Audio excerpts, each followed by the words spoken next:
up, my friends? Welcome to My Chemical Fancast. I'm Haley. And I'm Kat. And this is a podcast dedicated to all things My Chemical Romance.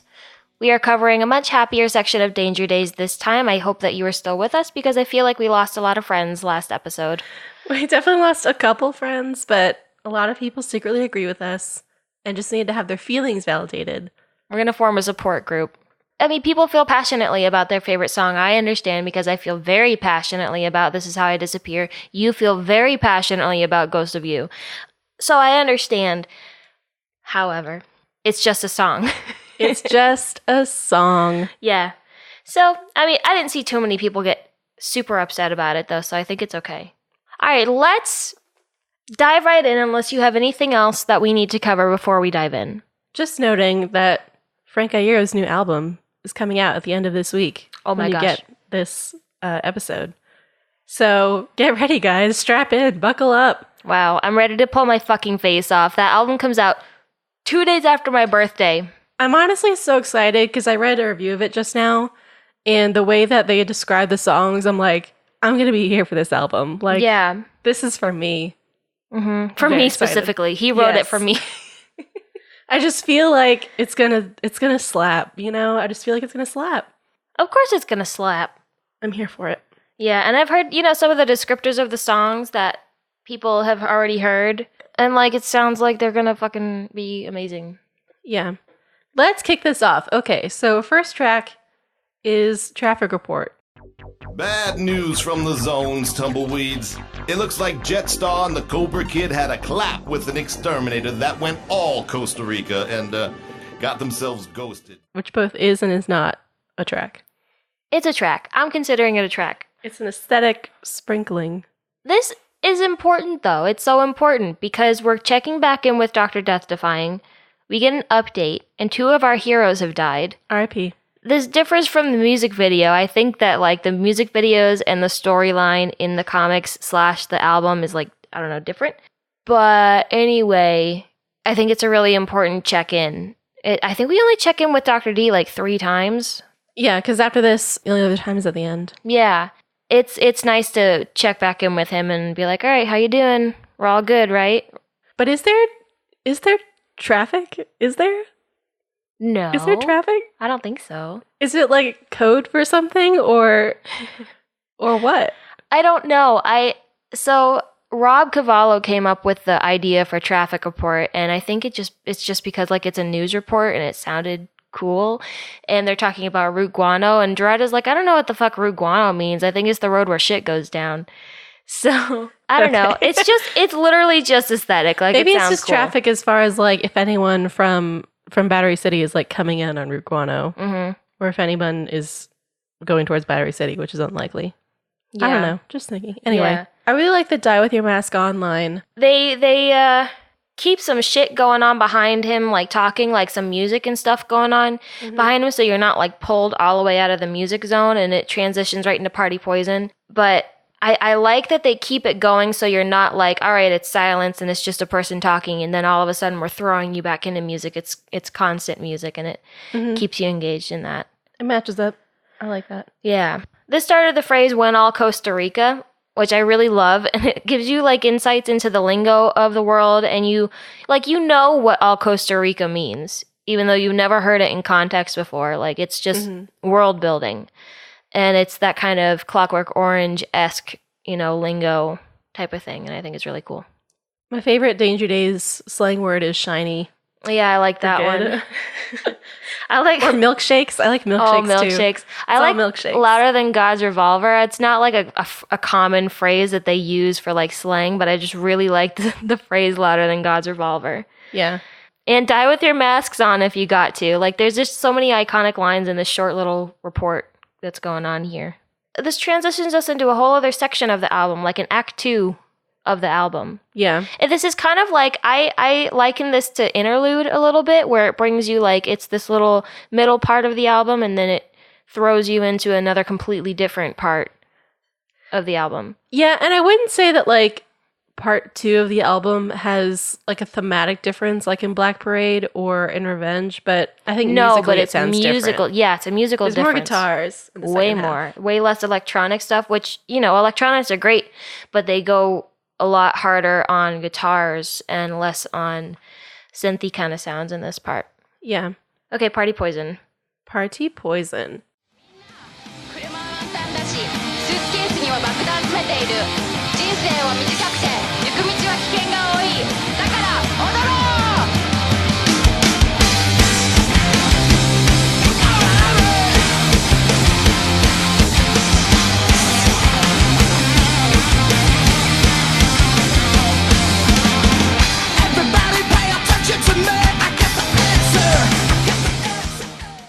So this is another conventional weapon song, and they used to play it at some live shows on the Black Parade tour, and they called it Death Before Disco.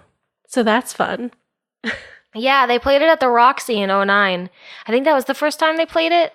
I don't know. They played it a couple times. Yeah. If you watch that, it's interesting. Like, it's essentially the same, just like a couple minor lyrical differences, but... Yeah, they changed the lyrics, but it sounds pretty much exactly the same. There's more guitars. There's not really any, like, lasers or synths in this one as much. Mm-hmm. So it does sound more conventional weaponsy in that sense. Yeah. But I really dig this song. Yeah. Unlike the other two conventional weapon songs that we talked about so far. But this one I'm on board with. I like this one. The intro in Japanese is by, I don't know how to pronounce her name, but I'm assuming it's Eri. Yeah. She played News a Go-Go. She was the woman in the Sing video. So what I have seen this translated to is the car is filled with gasoline, the suitcase is filled with bombs. Life is short and there is danger in the future, so let's dance. Yeah, along those lines. I've seen it with like subtle differences, Yeah. But essentially your suitcase has a lot of explosives in it. Your road is dangerous. Yeah. We should dance. That's the vibe.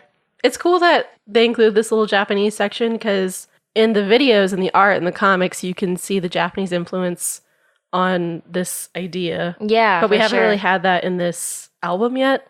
So it's cool that's here. Mm-hmm. It's very sort of Blade Runner-y / Akira-y. Yeah. And it's also it's fitting to put it on this track because it's called Party Poison, named after the character, and his jacket is based off a jacket from Akira with the pill on the back. Yeah, Gerard actually said that he just had this phrase in his head and he wanted to use it. So he actually, I think, named the song Party Poison first, and then he named the character Party Poison after naming the song. And then Cobra Kid and Jetstar are mentioned in the album.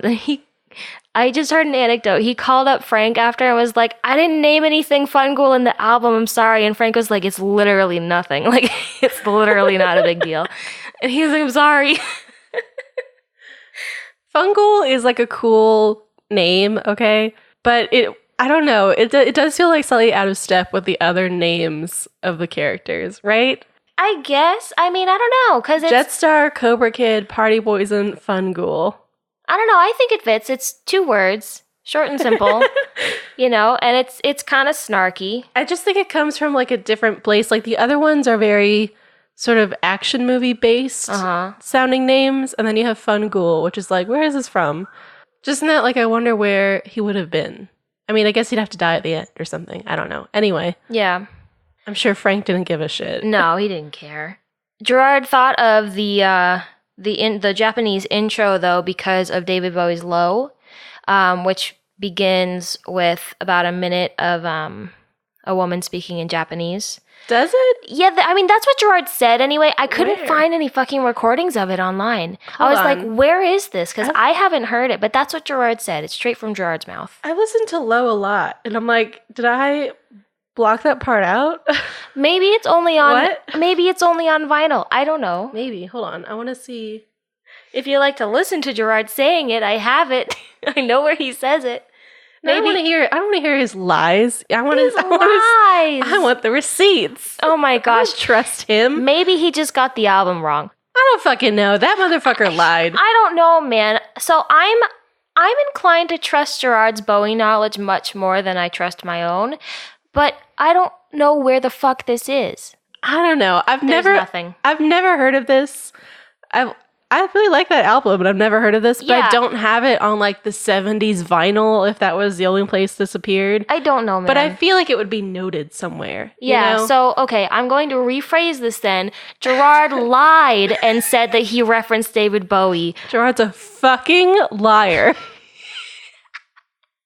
He lied and said he referenced David Bowie with the woman speaking Japanese on the song, introing the song. I don't think that David Bowie ever did this. I can't find the receipts, and the internet doesn't lie. So I don't know. I don't know what's going on. You heard it here. The internet does not lie. Yeah, I don't know. I don't know. I don't know what that's about. But whatever. Moving on, I guess. Mm-hmm. So, okay.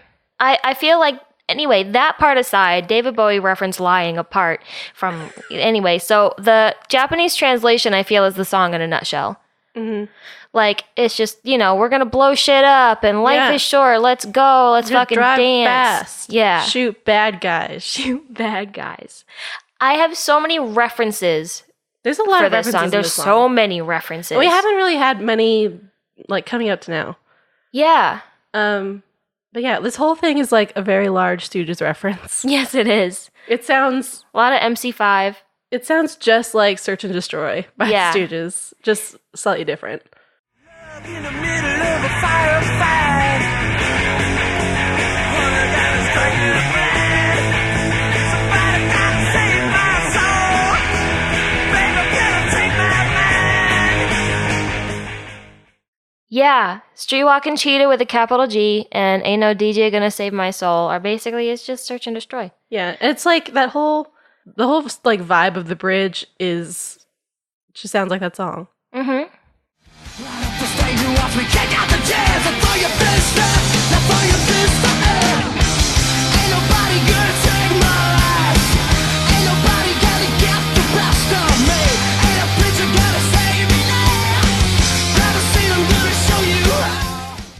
Yeah. With the rhythm of the singing too. It's like the same tempo as that song. I don't know. Yeah.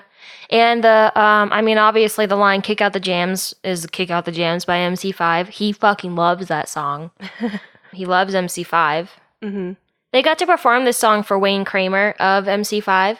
Because he just like came into the studio and they were like, hey, can we perform this for you? He just came in. He just came into this. I mean, I'm sure that there was something else going on there, but he eventually, at one point, came into the studio. And Jared was like, yeah, let's perform this for you, because it's heavily influenced by MC5 as well. And he said, hey, we lyric check you guys here. You're a big inspiration for us. And Wayne Kramer was like, yeah, rad. That's cool. That's cool. Yeah. What a fucking nerd. Can you imagine if we wrote a song and Gerard came in and we were like, hey, Gerard, listen to this part where we reference you. Yeah, do you get it? Do you get it? Do you like it? Do you like what we did? I mean, Frank essentially did that. He called them and was like, hey, I lyric checked you in this song. Aww. I think he's allowed to do that because they're friends, though. The all rights for during the bridge are from Make Room. Yeah. That's one time when you're on Conventional Weapons listening and you're like, hey. Yeah, I know that. Hey, I know that lyric. They used, oh no, this was first. Like, they used that one first. Listening to Conventional Weapons is just like a big moment of that Spider-Man meme where it's like, you. Yeah. Oh my gosh. Yeah, that part, they tore Make Room apart for Danger Days. Like, the Everybody Wants to Change the World in Nana. And that's like one of the best songs on Conventional Weapons, isn't it? Yeah, and they used in Conventional Weapons, they were like, blint, blint, so cool, which is Vampire Money. Yeah. References, there's also a Jawbreaker reference. Yes, there is. From Save Your Generation. Killing Ourselves by Sleeping In. What a heck of a reference, man. It's a little bit different on the Jawbreaker song, but whatever. It's the same gist. It kind of makes me wonder, I mean, both Gerard and Frank are allowed to like Jawbreaker, but it does make me wonder if Frank has a hand in lyric writing sometimes, you know? Right. I think any Jawbreaker reference is one of those instances of Frank coming into their room at night, into Gerard's ear at night, going, Jawbreaker references. So the Japanese part that's after the bridge seems to be translated to, you want to be famous, I want to live forever, I'm going to explode. I mean, that seems thematically correct. Yeah, seems on brand. I don't know, I really like that sentiment, though. Like, you want to be famous, I want to live forever. This is very much like a fuck you and your friends song. Yeah. But, I mean, it has that Conventional Weapons vibe of, like, all punk all the time. Yeah. Fuck fame and the industry and things. And things. And the last Japanese words, I think, are, we dance with everyone until our bodies are sore. This is another, like, kind of attempt at a dance song, but, like, not, it's an anti-party song, but it's also a party song. Yeah, I tie it up with Planetary Go a lot. Like, Yeah, I me consider too. them to be very similar, so I consider it a dance song. Yeah. And Gerard, in a Spin magazine interview about conventional weapons, said that song is truly about the power of working class rock and roll versus the power of fame. It's working class rock versus Chanel fucking handbags and red carpets and all that bullshit. So, there it is out on the table. Always fuck fame. Yeah, I mean, again, it's very conventional weaponsy that way. I get it. They come from a working class background. They're making punk rock, like, for sure. Mm-hmm. But it is a little funny to say that on such a slick album that's produced by Warner Brothers. It's weird to me, and I'm not saying that they're wrong or that this is a bad thing. I'm saying that it's interesting that they're like, oh, we want to create working class rock and roll, but they are no longer working class. No, they are not. In any shape or form. Maybe they still identify with that because they grew up that way. But like, you can't claim that label anymore. Once you have $1 million in the bank, you just can't. Right. But like, I could see that because, I mean, especially up to that point, they'd still been like living rough on tour. Like, they didn't have fancy houses until really recently. Yeah. But, I don't know. I feel like it should have sunk in by then. I feel like once you buy a house... I'll forgive them for not having it sink in by then. I will not forgive them if they had made like a 5th album. But did you see the first house that Gerard bought with Lindsay? It's fucking adorable. That's not a working class house, though. No, but he just got there. I don't know. He wasn't working class. I'm not giving him any passes with this. I don't think he thought he was working class, but as far as how he felt inside. Yeah. Now he's had time to sit with it. Now he's definitely not working class. No. He is LA personified. Aww. But he's still sweet, muffin. A little bran muffin. A little bran muffin. Oh my gosh. So, okay. I really like this song. Mm-hmm. But when it opens, after the opening guitar and stuff, I do have a little moment like on Planetary where I'm like, I wish this was just a little bit faster. Like, just like a smidge, you know? Like 1.15 and not 1.25? 1.1. Wow. Like, just a little bit. Like, sometimes just like the tempo, just push it. But I still like it. Mm-hmm. Also, right at the beginning. Right, all the time. My goodness. So good. Mm-hmm. And that's after you've had this whole first half of the album, and then you hear just Ray shredding at the beginning, and you're like, where are the lasers? Where is it? It's not here. No, it's not. Ray has destroyed them. Ray has the lasers shooting out of his guitar is where they're at. Just listening to the instrumental, you get a lot of MC5 and Iggy vibes, like we said. It's like simple, hard rock, guitar heavy kind of feel. That's just kind of like chugging, and it's something that I feel like you can throw yourself around to. Mikey's bass is really present. Yeah. I'm here for that. Yes, Mikey. Yeah. I also really like, for some reason, the drums at the end of the bridge. I just wrote, he fast in my notes. So fast.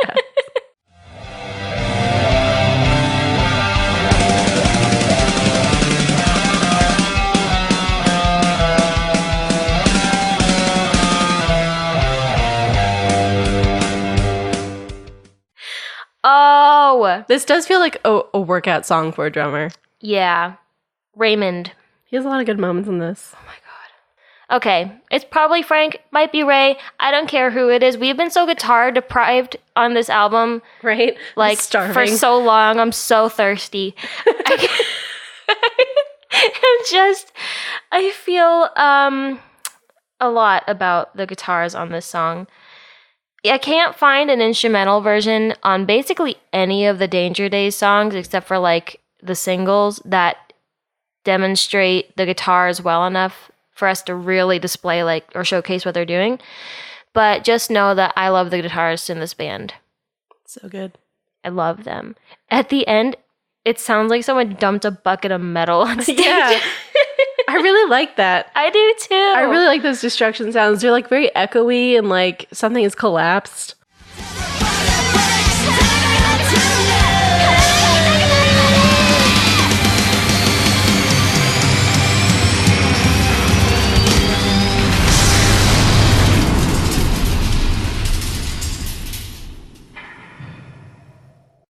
Yeah, I fucking love that part. Especially because I envision the song kind of being like the Killjoys riding their Trans Am into the desert to a gig or something. Mm-hmm. And whatever makeshift stage they were on just fucking collapsed. Yeah. But this does kind of feel like a song about being in the band in a very, like, light way.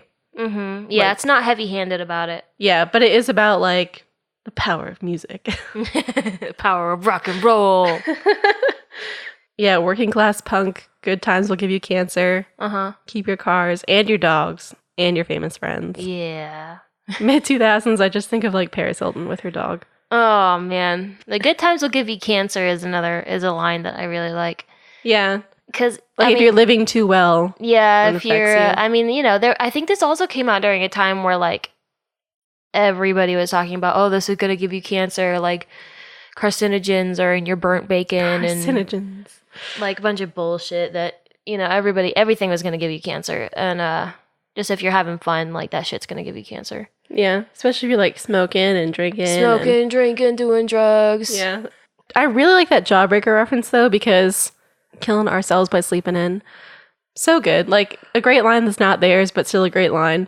Yeah, it's, they're saying, like, they're tired of being lazy and not doing things. And I think it's also kind of, for them anyway, I don't know if it was for Jawbreaker, but for them, I think it's like a reference to depression about, because if you're depressed, then you don't want to do things and you don't want to get out of bed. And, like, that kind of lifestyle is detrimental and it'll kill you. Mm-hmm. I think it's also about, like, waking up the youths, which is kind of what it was like on the Jawbreaker song. That Jawbreaker song came out, like, in the 90s with grunge and, like, a bunch of disaffected teens. So the whole thing was like, what's the point? And so I think both that song and this song is like, trying to shake the kids out of their slumber and say that it's better to do something than to just sit on your ass, Even if it's just, like, destroying stuff. Go ahead, destroy stuff. Do you have anything more to say on this song? No. Next song, Save Yourself, I'll Hold Them Back.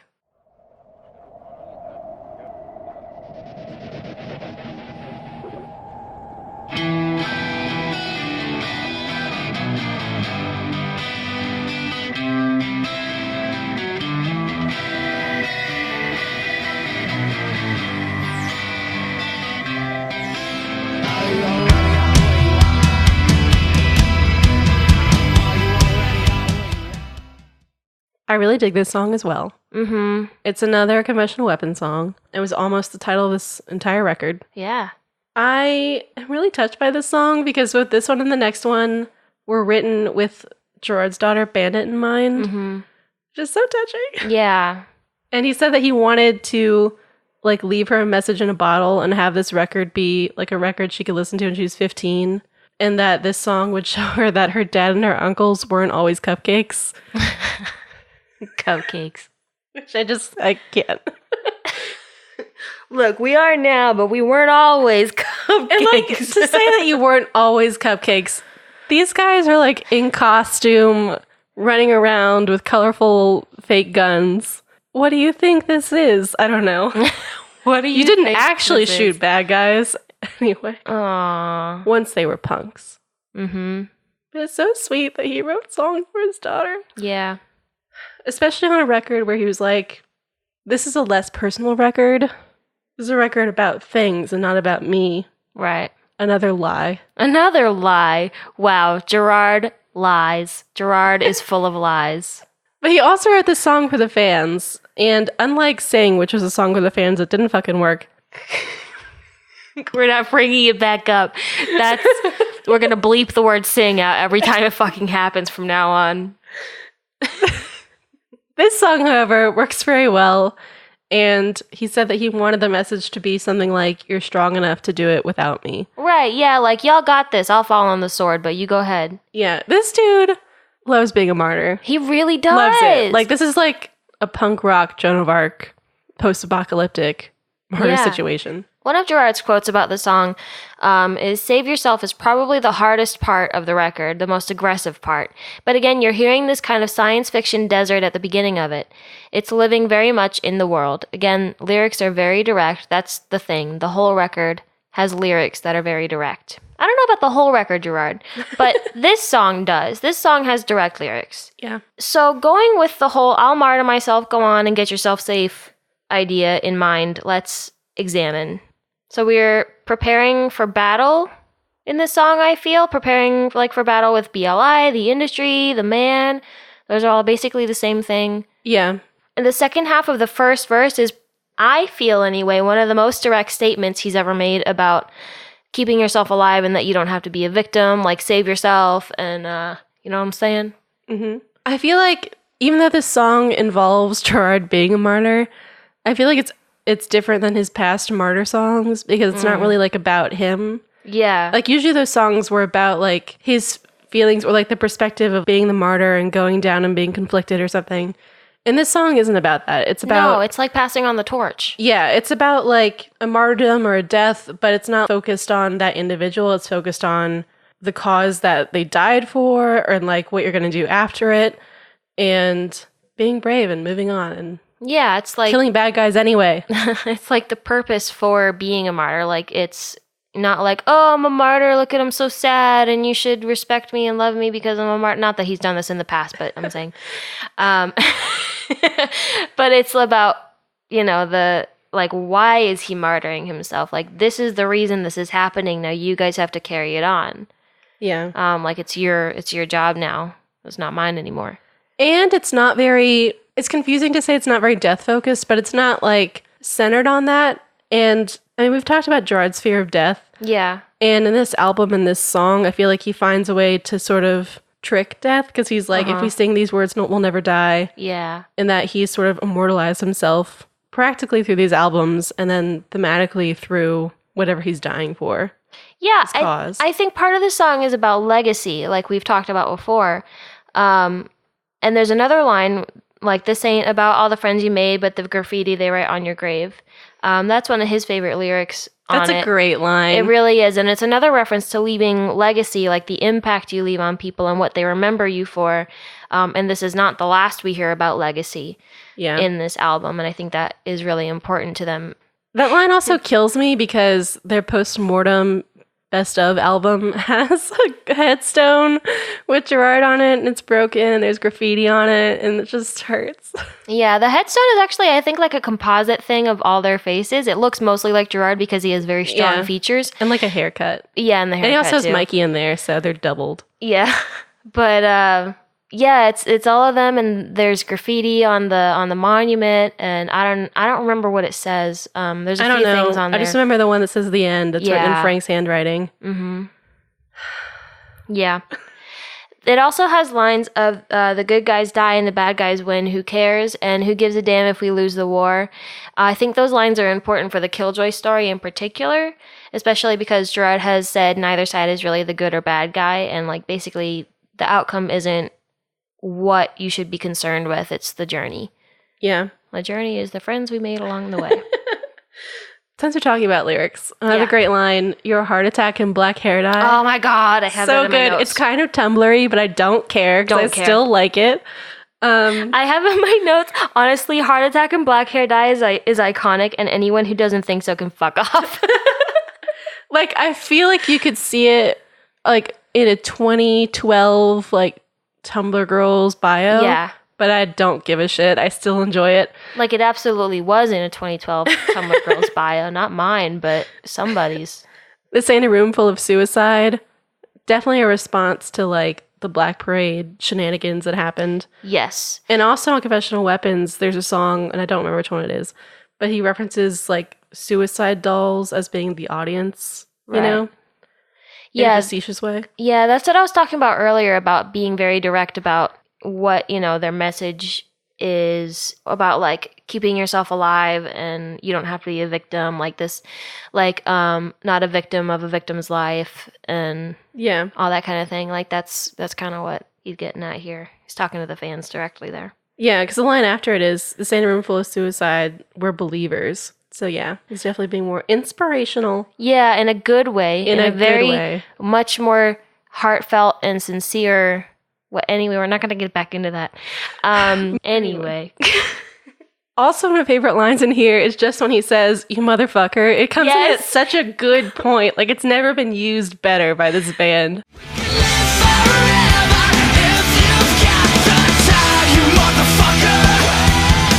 The whoa after it. Yeah, it just slides right in there. It just fits so well. Yeah, it's really good.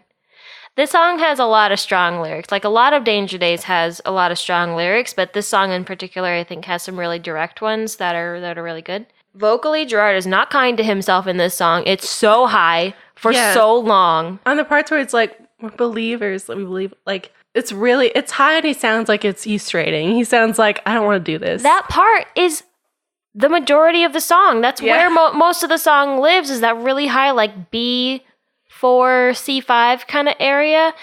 It's all fucking up there. Like, no wonder they literally never performed this song live. I think they performed it maybe twice live. Yeah, I don't think they did this song live a lot. They didn't. I looked. I think it's a problem because usually, like, he would do that, but it would be in a background harmony or something, so you could do it lighter. But this time it's like the main vocal. Yeah, or like, and so he's really pushing it. You could give it to Ray or something, like, to make it easier on yourself, because Ray can kill that shit with no problem. But, like, man, he was not nice to himself. This song is another song which doesn't have a lot of electronic sounds. Yeah. It's mainly guitar based.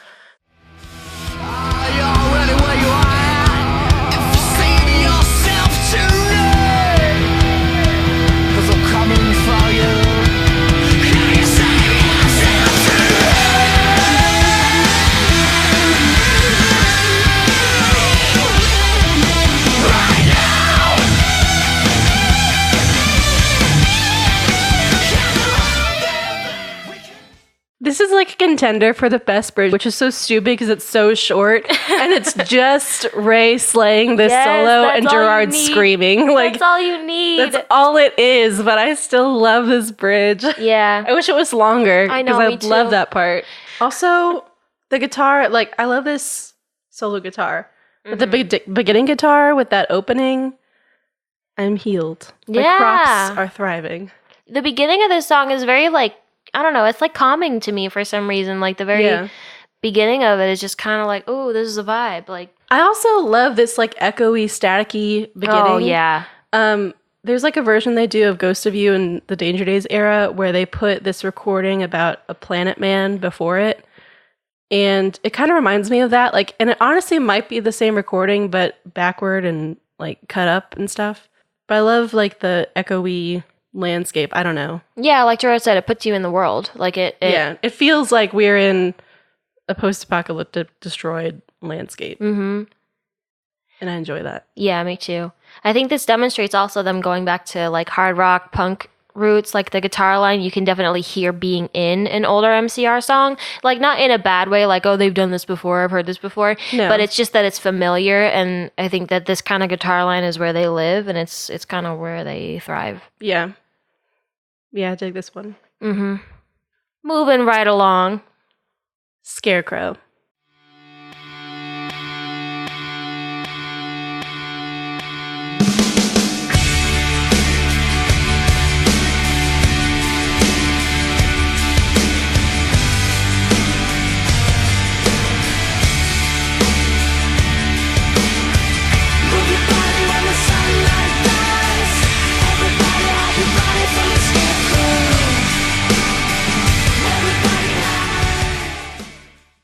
Some people don't like this song. I can't imagine. Those people are fucking wrong. This song is one of my favorites on this record. Yeah.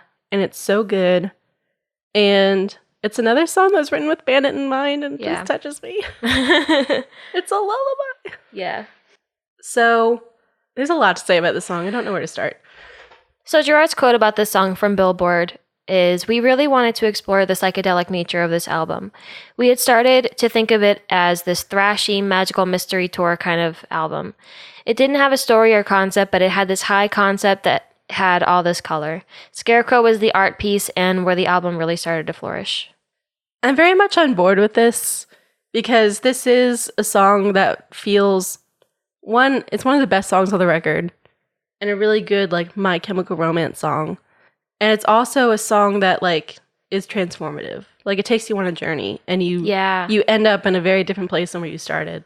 And it just sounds really new and fresh. And it does sound kind of Beatlesy in like their more experimental days when they were doing a lot of different sounds. It kind of sounds like that. Mm-hmm. Yeah, it definitely gives me like a Lucy in the Sky with Diamonds vibe. Another song written about the singer's child. It gives me like this kind of watery like vocal effect. Definitely gives me Lucy in the Sky with Diamonds vibes. Yeah, there's like an effect on his vocal for I think it's like kind of the same effect. There's also a clip. It's very subtle. Yeah, it's really good though. It's like brings you into this kind of different like mental state almost. That's just for me anyway. Like that's how I listen to the song. It just like brings you kind of into a trance like kind of thing. And there's a clip of Gerard and Mikey talking about the song, which I would like to insert. Yeah, that song creates, when I listen to it, just an insane landscape where it's like you're flying and you can just let go. And it's just like very colorful. And it's another one of those things that we've always wanted a song like that. It's very psychedelic, which I like. It's like kind of this new form of something psychedelic. Mikey hit the nail on the head. It's a very colorful song and feels like you're flying. Mm-hmm. Real quick, before we get into anything deep, I want to talk about Emo Motherfuckers Have Snowflake Fun real quick. So we're just going to discuss it. Here it goes. Green fur, blue skin, and the very silly way you grin. Big face, small chin. There's so many special things about you. Things about you. Things about you. He plays my skin. Never mind about the shed my man. I'll keep you safe tonight. Yeah, yeah.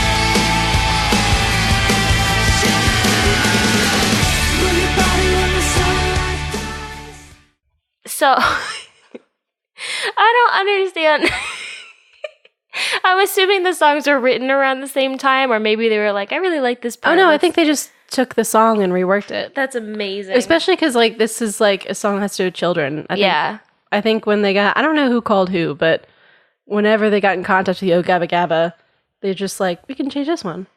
Wow. Because it's the same song. That's amazing because the song is about nuclear fallout. And But it's about a child and nuclear fallout. it's about telling your child gently about nuclear fallout. Yes.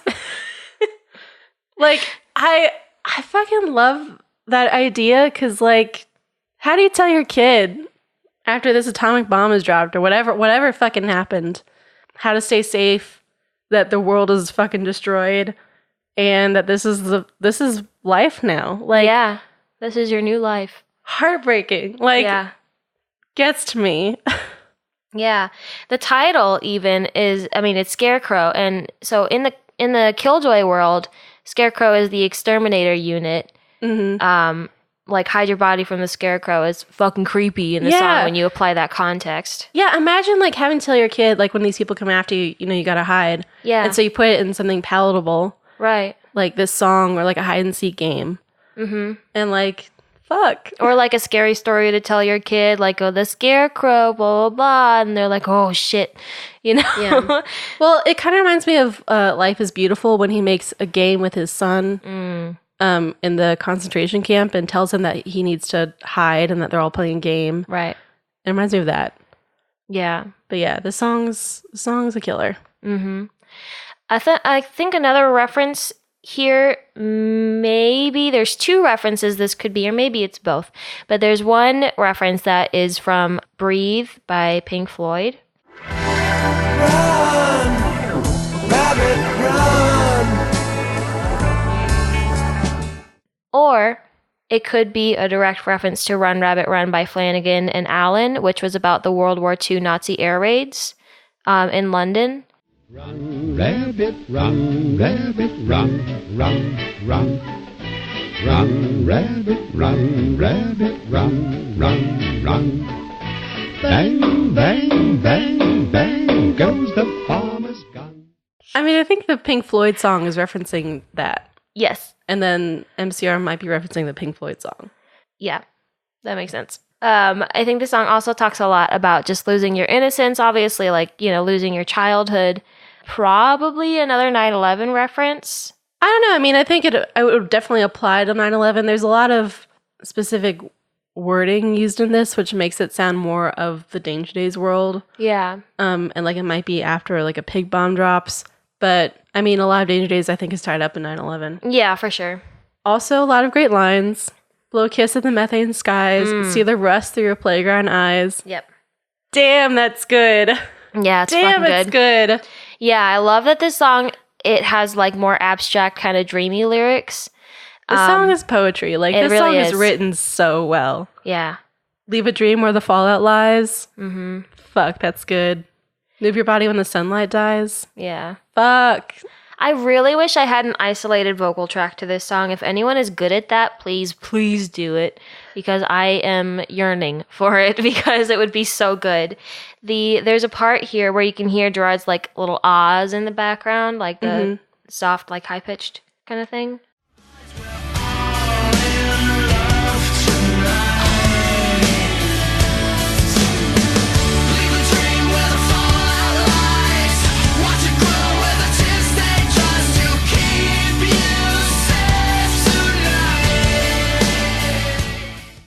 Right there, they're really soft and you have to like listen for them, but they're there, and I would really like to hear that stand out. It'd be so cool. I do like the harmonies in the song because they're easier to pick apart. Like, there's one harmony that's kind of like always going in your left ear. Mm-hmm. It's a higher pitch. I don't know. They're just sort of layered differently. Yeah. Where you can hear them easier. Mm-hmm. And I really like that. This song is just so good at like talking about bombs. Yeah.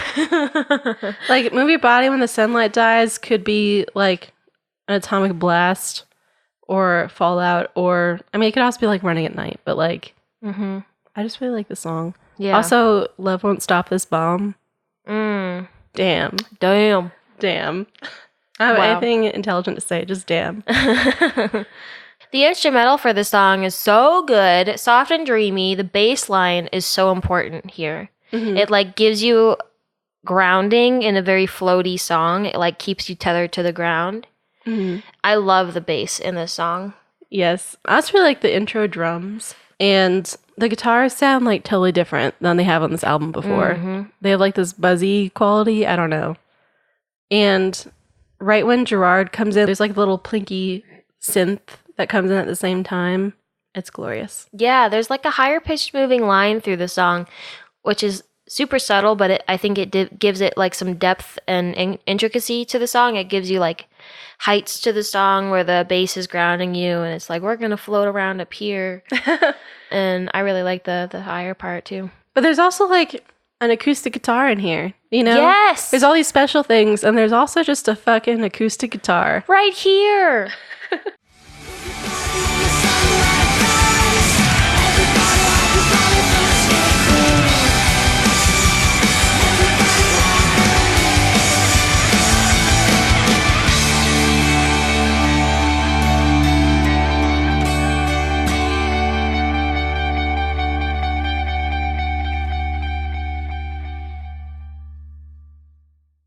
I really like that guitar line. Yeah. It's with the high pitch one? Yeah.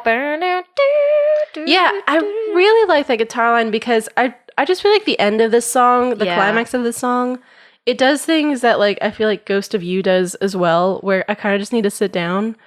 And the only thing you can really pick out, there's so much happening. And the only thing you can really pick out is that high-pitched guitar line that's happening.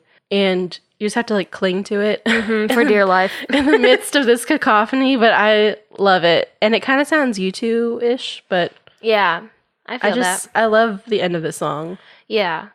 And like for this section of Danger Days, I don't have as much to say instrumentally as I normally would, but I don't think that's a bad thing. Like it's just that there's not as much going on as previous MCR albums. It's more simplistic and to the point, and rather there's than also like the usual 8 lines they have going and 80 Gerards, but this song kind of brings back in that like lots of stuff happening. It's not that there's not as much happening, it's just that they're all layered. Yeah. You know, and there's so much that blends into each other. You're not sure if it's a guitar or if it's a synth, and a ton of tiny things happening, you know? Yeah. And also stuff that we don't fucking understand. So, like, I don't know how to intelligently talk about synths. No, much, me neither. So, Super side note, I was listening to isolated tracks of Helena the other day. Like every single isolated track that had like the synth, that had like the special effects and stuff. And on one of the special effects one, they had bells going. I gotta listen to that again. What the fuck? They had bells. They hit a lot of shit on Revenge that we didn't pick out. God. That's amazing. I love this band. See the theremin. Oh, where's the theremin? I think one time I said it could be on Jet Set, and I was listening the other day and thought it could be somewhere else, and I don't remember what it was. But yeah, like, and Revenge sounds really straightforward for the most part. There's like some organs, but like other than that, you know, pretty much straightforward, right? No. Liars. No, liars. Gerard Way is a liar. Should we talk about summertime? No, I can't talk about summertime. We have to talk about summertime. We have to. Oh my god. Here it goes.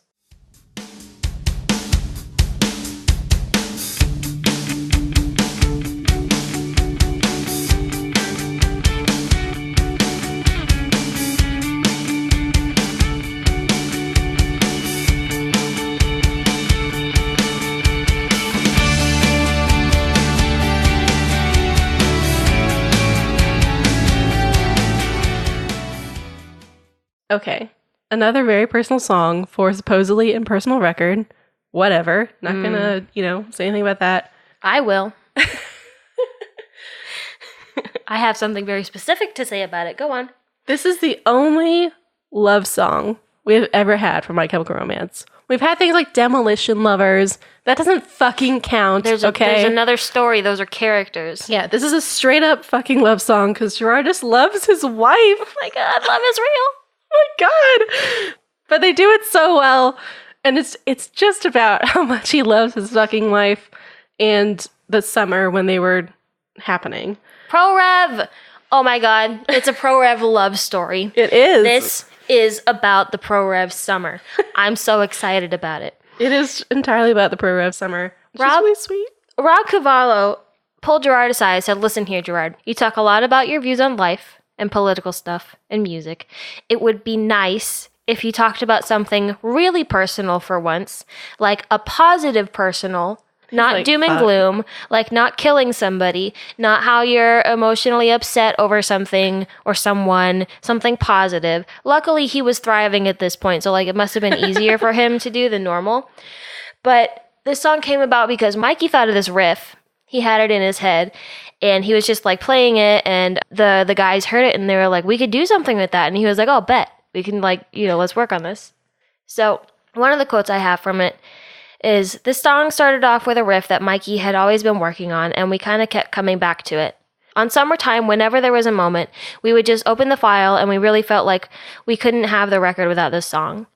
It's one of the lyrically personal songs on the album, whereas the rest of it is just me talking about my worldview. So it's a really beautiful song, and again, no rules. We can have a soft song. We can have a new wave song on the album." They did it so well. This is one of the best songs of the album. It's fucking gorgeous. It is kind of new wavy in that you have like sort of echoey drums and new wavy-ish kind of guitar tones. Like maybe The Cure touched this song. Like just like a little kiss of The Cure in this. It's like a way chiller Friday I'm in Love. Yeah. A less bouncy, chiller Friday I'm in Love. Wow. Yeah, I fucking love this song. Okay. So this is about Lindsay. I have a lot of screaming in my notes about the lyrics, so I'm just going to let you. I just have a lot of like crying. Yeah, me too. I literally just have screaming and crying. Let's get the big one out of the way, okay? When the lights go out, will you take me with you and carry all this broken bone through 6 years down in crowded rooms and highways I call home? He was doing MCR for 6 years before they got together in the summer on Project Revolution and got married. And like the band had like torn him up, but she was still into him. It's very sweet.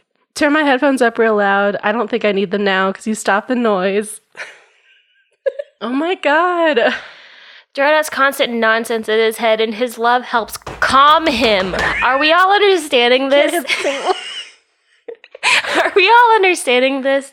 That Gerard has all this nonsense in his head all the time, and then he meets Lindsay, and he's like, "I don't need all these escapism things anymore because I have Lindsay, and I don't need this anymore. I'm cool with, like, real life is better than the escape." He even said, when you find the perfect person, they make the noise go away. Oh my god. Oh my god. I hate I him. cannot handle this song. Your scraped up knees, because Lindsay is the queen of fucking scraped knees because she's goes so hard as a bassist. Write it on your arm. You can run away with me. You can write it on your arm. You can run away with me anytime you want. They did each it. wrote it on their arms during the Pro Rev tour. They like wrote little notes to each other on their bodies. Oh my god. And Lindsay wrote "Run Away with Me" on her arm, and Gerard wrote "Anytime You Want." Wow. So cute. Yep. So cute. Also, the A is here, which is appropriate because it's his most comfortable belting place, and this is his comfy song, and it's a lovey song. Oh my god. And on like the most emotional lyrics, that's where he's up in the A. That's where he's belting that. It's so sweet. I can't talk about the lyrics anymore. Everybody take a breath. I kind of don't have much to say about the instrumental just because it's just a straight up, good song. I have a couple things. I do really like that there are really subtle synth sounds in the second verse. Like, they just really fucking amplify it. Every single day when people try and put the pieces back together just to smash them down, turn my headphones up real loud. It's not just a new wave song because they added just a little bit of MCR goodness in there. Most of what I have about the instrumental is in their acoustic set. Mm-hmm. The instrumental is kind of softer. I think it works so well acoustically. Like the song itself works so well Yes. acoustically. Raymond! The dude even shreds on acoustic. Please listen. Please listen. Anytime you want.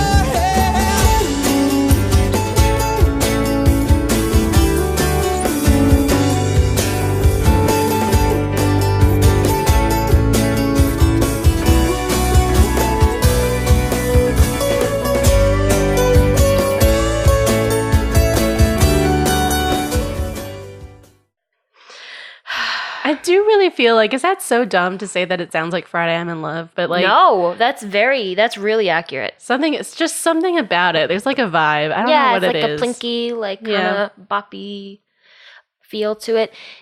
Ray does like the part after his solo in the acoustic set, he does like an octave spread here, which I really like. Walk away, tell her walk away, tell her walk away, tell her walk away. I really like that. I love a man. They just like hit the nail on the head, and it doesn't fucking fit into like the album theme. Whatever. I don't give a shit. Whatever, man. I don't give a shit. They made it work. I don't know. The music works. Like how it sounds works. Like even though it shouldn't, it just does. It's not very intelligent, but It works. like how does this song fit on this record? Like how did they do this? I don't know, but they did it. Summertime, in conclusion, slaps. Also that it's called Summertime. Like not just about like I Project know. Rev, but like, oh my god. Yeah, it's sweet. All the MCR we've talked about, for the most part, has all been kind of a bummer. Like, and sometimes it gets its strength from being a bummer, Yeah. from being kicked at and being defiant about it. But Danger Days, I think, is like the first record where we get some songs that are genuinely happy and songs that have to do with like Gerard having fulfilled a really important part of his personal life and having a wife and a kid. And those are like also some of the best songs. Like, throwback to Gerard saying that you don't have to be in pain, you don't have to suffer to create good art, because some of his best art was about the best parts of his life. And especially think about like when they were trying to do like MCR5 and it was going to be about orphan children or whatever, like the darkest shit possible. And you don't need to do that to get good art out of this band. We didn't learn that in time. Yikes. I think part of the reason, this should be in the wrap-up episode, what I'm about to say, but we'll talk about it Whatever. again. I think part of the reason that some people, I'm not going to say a lot of people, but some people didn't like this album is because they had been with MCR for so long and they weren't ready to move on from the sadness. Like, and I don't mean that in a bad way. I'm not saying that they're wallowing in sorrow or whatever, but it's that they weren't at a happy point in their lives and they weren't ready to hear this band that had helped them through depression and all these really hard times. They weren't ready to hear happiness coming from them because that's not where their mental state was. So they were, like, this stuff has helped me, pull myself out of depression, or this is something I can really relate to, and blah, blah, blah. And so I think in this album, there's a lot of happiness and they just couldn't relate to it. Which is really sad, but I think that's something that happened during that time, is that a lot of the fans were still in that sad state and they weren't ready to move on. Yeah, it doesn't help that Danger Days has some definite low points, which we have discussed. Right. And which are supposed to be quote-unquote happier songs, but they don't land well. Mm-hmm. So it might be harder for people who are already like on the fence to look past that to get to the good happy songs like this song or Save Yourself. Yeah, for sure. So, but I really like this song. Yeah, me too. Can you believe he just wrote a love song about loving his wife? Oh my God. Wow. Is that all we have to say? That's all I have to say about that. Now we'll move on to fanecdotes. Which we haven't done in a while. No, we have a very large pile to get through. And we're going to do it, okay? We're going to do it. We're going to get there. The first one we have is by someone named Millie, and it's adorable. So get ready. Mm-hmm. Millie says, I would like to dedicate this fanecdote to my dear best friend for life, Gabby Dauber, who is also one of your patrons. Hi, Gabby. Is most definitely listening to this podcast as soon as it airs. For sure. We can confirm. Mm-hmm. We met when we were 13 years old in high school through a mutual friend who introduced us both to My Chemical Romance. We fell head over heels for this band pretty quickly. For the next 6 months, we talked about them incessantly in a way that only 13-year-old fangirls can really achieve. I take offense because we also talk about them incessantly. I feel like we are 24. 20, almost 26. Almost 25. MCR opened up a whole new world of rock music and weirdness and gigs that changed my life forever. Then March 22nd hit. At 13, we'd never felt heartbreak like it. Feeling hurt, betrayed, dejected, and with the brutal reality of knowing we would never see them live, we began to listen and talk about them less and less. We never really fell out of love with them, though, and had the good sense to go meet Frank at a signing for his solo tour when we were around 15. Although we both blacked out and couldn't remember a thing, Same. The picture is still both our phone home screens. Then, at the ripe old age of 18, as a result of a freak craving for nostalgia, we watched Life on the Murder Scene in my new university bedroom. Once again, both of us together, we fell right back down the rabbit hole of obsession and haven't looked back since. This time it really isn't a phase. I can't put into words what this band means to me, but I'm sure everyone listening understands. MCR have been incredibly influential in my life in helping me through my own personal struggles, but I had to tell this story of both of us because my journey with MCR is fundamentally intertwined with our friendship. I study abroad now, but we still keep in contact constantly. And whenever we reunite, we watch Life on the Murder Scene, or live shows on YouTube, or trash interviews, or go to emo nights out, but mostly just gush about MCR endlessly. So thank you, Gabby, for being my trash buddy through the craziness of our teenage years. All the stupid 5 a.m. giggles and crying at sad songs and talking pure shit till the sun comes up. I know you're listening to this. I miss you, pal. I thought you might do one of these, but I guess I'll take one for the team and let you suffer the cringe instead. Lots of love, Millie. That's adorable. I love friendship. That's adorable. Also, like, this is what MCR friendships are. Yeah. Is watching a lot of interviews, just talking about MCR, doing a lot of Life on the Murder Scene references. Yeah.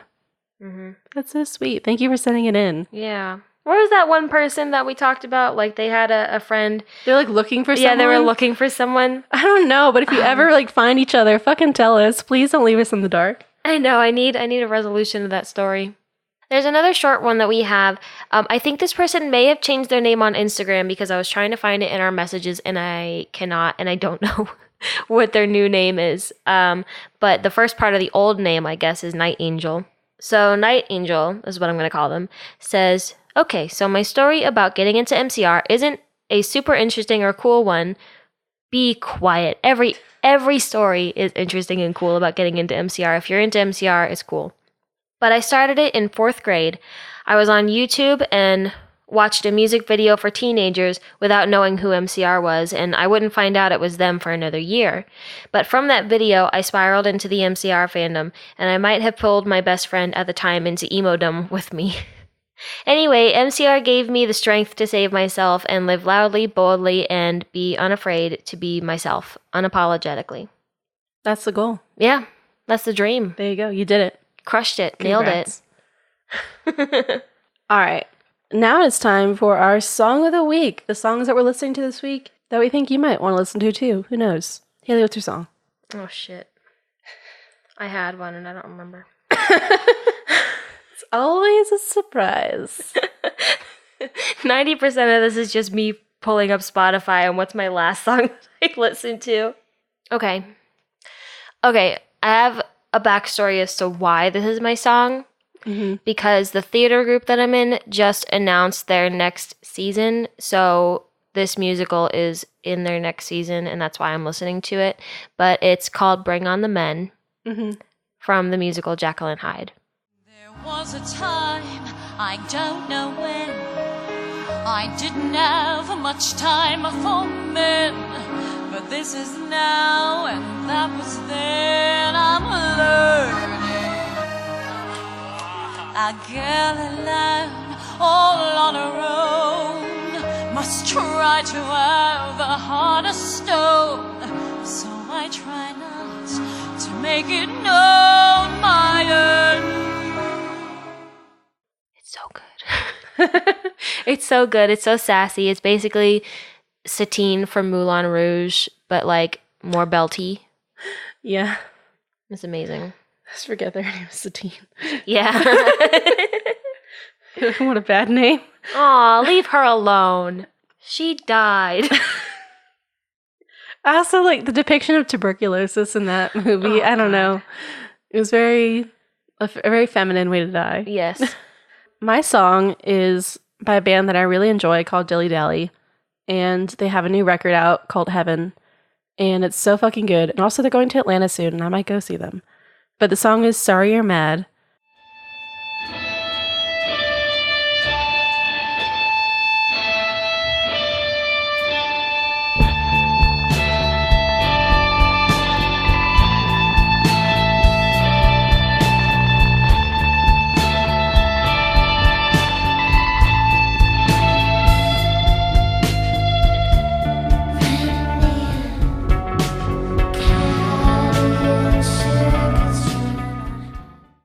And I just really like it. They're really good.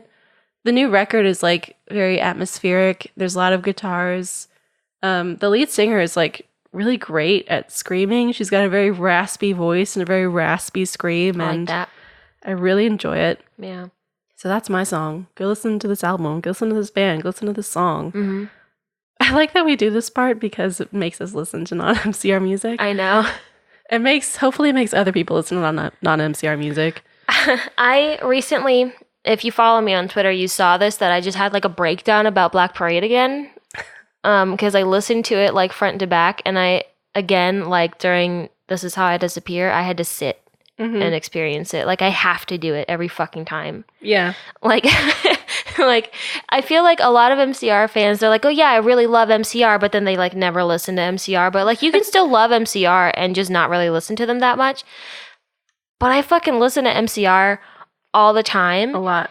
And I listened to this album front to back again, and it just blows my mind. Mm-hmm. It's fucking crazy. These dudes are nuts. Wow, I love this band. I've been in a very revenge mood lately. I've been listening to a lot of Revenge. Yeah.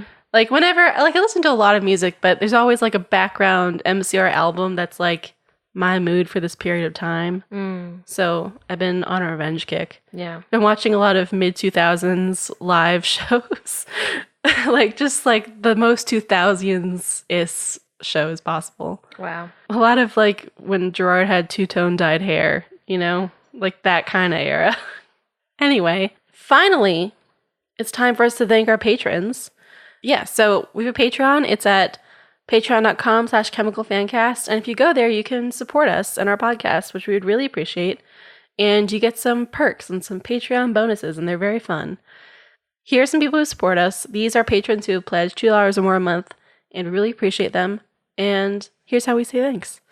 Thank you to Tim Malpass, Vienna Langton, Gabby Dauber, The Boy Phantom, my mom, Tara Lamantia, Trueth McGregor, Katie Kelly, Melissa Contreras, Phil Grant, Imra Johnson, Caitlin Carnes, Anne-Louise Mullen, Kayla Williams, Dominic Ray, Dental Records Music News, Liz Roswell, Bertha Villa, Jen Schillenberg, Vanessa Zermeno, Brianna Tong, Aileen Aguirre, Cassie Witt, Patricia Ignacio, and Jenna Dove. Thank you guys so much. Yes. We really appreciate your patronage. It really helps us get shit done. And, if you have a higher tier Patreon level and you're due for a reward, you'll get it eventually. You will. We are working on it. We swear. Yeah. It's happening. It's happening. It will happen. I promise. It will happen. I think about it every day. I haven't forgotten. I do think about it every day. No, I'm serious. I think about it every day. Yes. No, I do. They'll get here. But anyway. So, in the meantime, follow us on the socials. Twitter and Instagram at Chemical Fancast, Facebook, My Chemical Fancast, and email us words and things at mychemicalfancast@gmail.com. Anyway, I'm Haley. I'm Kat. And this is My Chemical Fancast. We'll see you next time.